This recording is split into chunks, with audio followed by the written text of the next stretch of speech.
మృకండు మహర్షికి సంతానం లేకపోవడంతో శివుడిని ప్రసన్నం చేసుకోవడానికి కఠోర తపస్సు చేయడం ప్రారంభించాడు.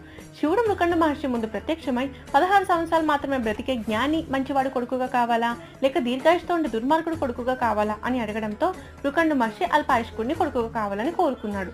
దాంతో మృకుండుడికి మరుద్వతికి మార్కండేయుడు జన్మించాడు. 16వ ఏట అడుగు పెట్టిన మార్కండేయుడిని చూసి బాధపడుతున్న తన తండ్రి దగ్గరికి వెళ్లి తన ఆయుష్ కోసం తెలుసుకున్న మార్కండేయుడు శివుణ్ణి ప్రార్థించడం మొదలుపెట్టాడు. మార్కండేయుడు ప్రాణాలను తీసుకురమ్మని యముడు యమదూతలను పంపించాడు. కానీ ఎవరు ఎంత ప్రయత్నించినా మార్కండేయుడు ప్రాణాలను హరించలేకపోయారు. దాంతో యముడే స్వయంగా వెళ్లి శివలింగాన్ని పట్టుకున్న మార్కండేయుడిపై యమపాశాన్ని ప్రయోగించడంతో శివుడు మహాకాలుడి రూపంతో ప్రత్యక్షమై యముడిని సంహరించి మార్కండేయుని చిరంజీవిని చేశారు. దాంతో దేవతలంతా యముడిని తిరిగి బ్రతికించాలని కోరడంతో శివుడు యముడిని బ్రతికించారు.